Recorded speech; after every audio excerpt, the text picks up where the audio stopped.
20 years ago tonight, Rhode Island experienced the single worst disaster the state has ever seen.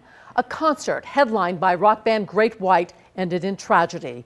Pyrotechnics ignited foam lining the walls of the station, a small nightclub on Cowesett Avenue in West Warwick.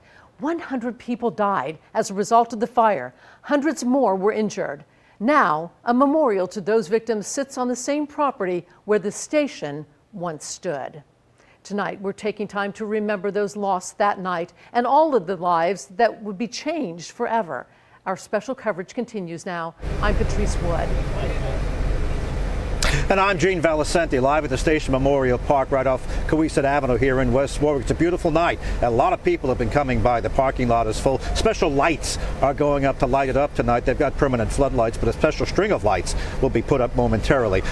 People have been coming by most of the day. In fact, the crowds have picked up, even as the temperature kind of drops. But it was a wonderful day today to come by this park. The weather is such a stark contrast to what it was years ago. Snow on the ground, freezing cold, a little different today. NBC 10's Brian Crandall has been here for most of the day. He's been speaking to people coming by. Brian, pick up our coverage for us. Well, Gene, been talking to families and survivors in the past couple of weeks leading up to this anniversary, and the stories that come out of the station fire, what happened here from victims and their families and survivors, can be tough to listen to, but those who tell them say it's important to remember.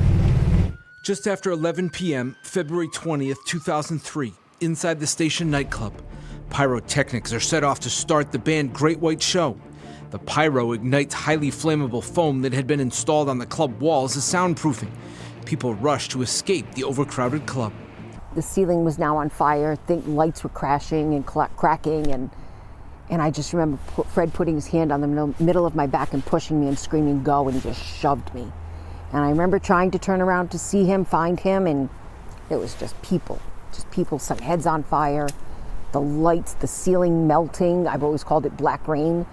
And I made it to that front door. I did, but there were already people piled up. 100 people died. Gina Russo's fiance, Fred Chrysostomou, was among them. And Gina was among the more than 200 who were injured.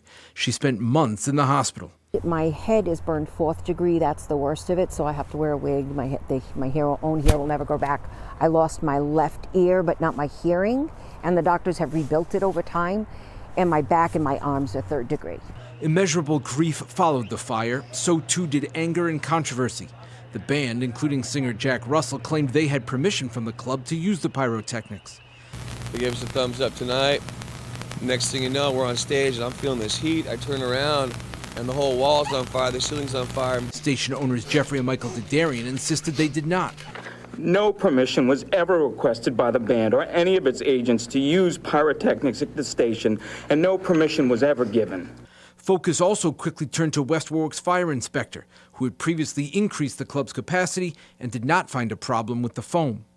Later in 2003, the Didarians and Great White tour manager Dan Beakley were charged with 100 counts of involuntary manslaughter.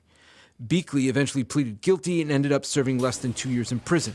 The Didarians also reached a plea agreement. Jeffrey avoided prison time. Michael served a little under 3 years behind bars. Meanwhile, loved ones of those who died in the fire are left with a hole in their lives, like Chris Fontaine. Her son Mark was killed. I think anybody who has lost a child knows that once that happens, you're a different person than you were before. You're never the same. There's a place in your heart that's missing, that can't be replaced, that can't be fixed.